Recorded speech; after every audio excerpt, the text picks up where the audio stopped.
পিলখানা হত্যাকাণ্ডে নিহত হন ৫৭ জন সেনা কর্মকর্তা, যেখানে নিহতদের একটি বড় অংশ আওয়ামী লীগ ও মুক্তিযোদ্ধা পরিবারের সন্তান ছিলেন। তবে দীর্ঘ তদন্ত প্রক্রিয়ার পরও এই ঘটনায় আওয়ামী লীগের সরাসরি সম্পৃক্ততার প্রমাণ মেলেনি।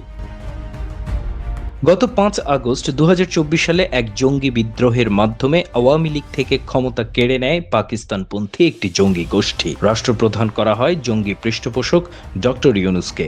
এরপরই আবার একটি তদন্তের নামে নাটক করে সেই জঙ্গি অবৈধ সরকার। দেখানো হয় এই বিডিআর বিদ্রোহে জড়িত ছিল আওয়ামী লীগ ও ভারত এবং বাংলাদেশের সেনাবাহিনী।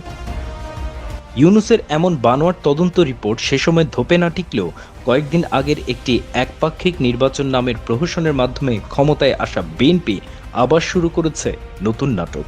আর সেই নাটকে প্রধান আসামি করা হবে শেখ হাসিনাকে, এমন রিপোর্ট বের হয়েছে বিভিন্ন গণমাধ্যমে। রাজনৈতিক বিশ্লেষকরা বলছেন, চোখ বন্ধ করে মিথ্যা অপবাদ দিয়ে মামলা করার প্রক্রিয়া শুরু হয়েছে, যা জনসাধারণের কাছে পুরোপুরি পরিষ্কার।